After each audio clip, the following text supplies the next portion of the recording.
Penguin Random House Audio presents You're on an Airplane, a self-mythologizing memoir. This is the author, Parker Posey.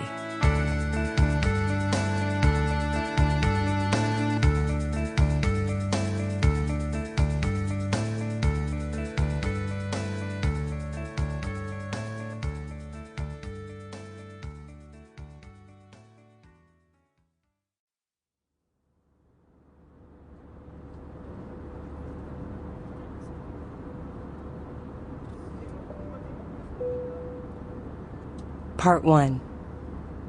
You're on an airplane. Hi, I have the window seat. How very kind, thank you.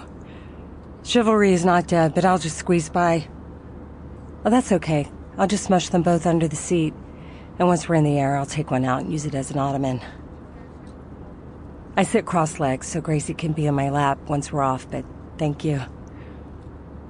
She is, actually. My boyfriend at the time, Ryan, his grandmother had just died, and they'd watched the Burns and Allen show together when he was a kid. I wanted a name that could evoke a quality because I knew I'd be repeating it.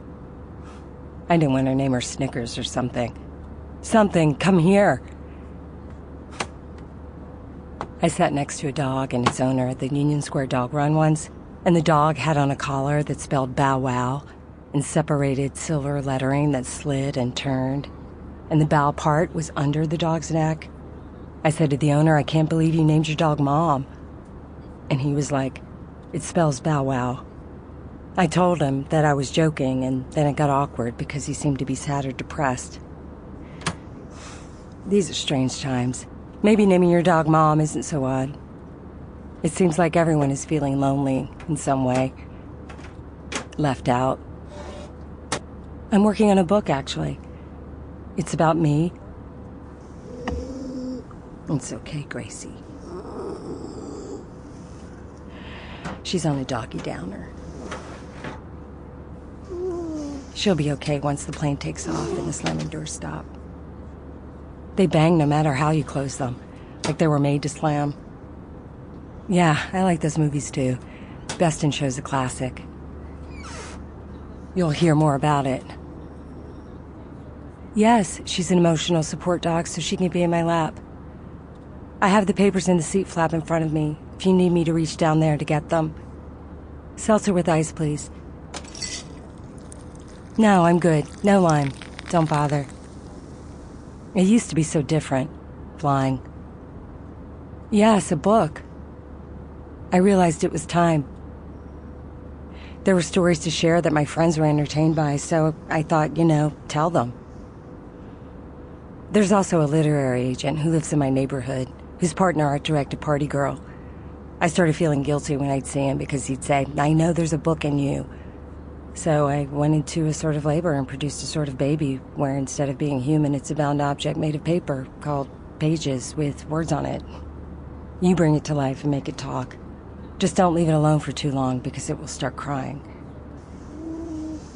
Can you hear Gracie snoring?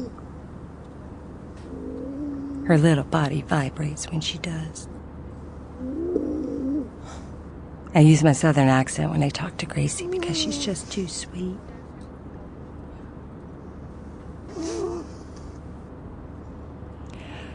Being number one on the tarmac is so winning. It's such an honor, so thrilling. I got interested in acting because I was born into it, born into turbulence. It's kind of simple. I'm a character actor because I come from a family of characters. When people ask if anyone in my family's an actor, I say all of them. They're performative people. They'll star somewhat in this, in the way mother and father star in our lives constantly. As constant as a northern star. But I'll take the lead. When my dad and I fought, he'd send me to my room to write him a letter. He wasn't good at expressing his feelings when he was angry. He was better at letter writing. And since he was an adult and I was just a child, he won. He was passionate and knew how to pull heartstrings. We joke in our family that he was the puppeteer, and he'd splay his hand wide, moving it slowly from side to side, controlling the strings. We'll be in the air soon, and closer to the real stars, which make the constellations, which branched the first stories from the heavens. My book is called You're on an Airplane. It's a memoir, pronounced with the emphasis on me.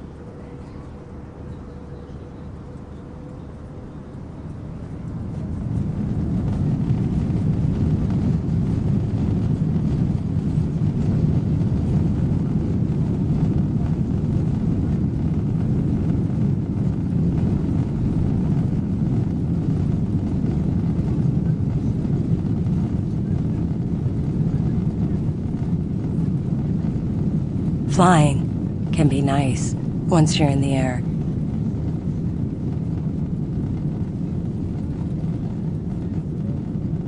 Don't you wish we could be here forever and never have to land?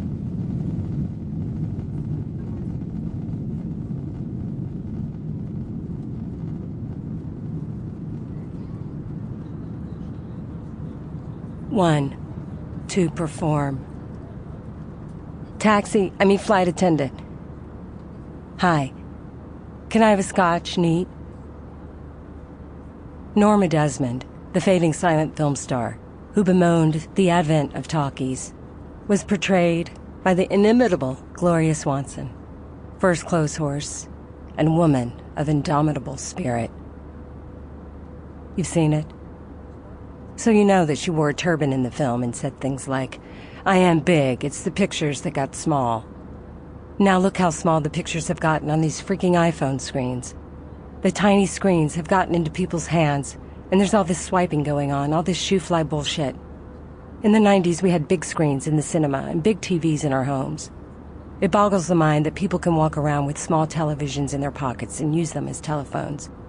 I saw a baby in a stroller on an iPhone just the other day on the sidewalks of Manhattan. Now tell me, who is that baby texting? Are you on Facebook?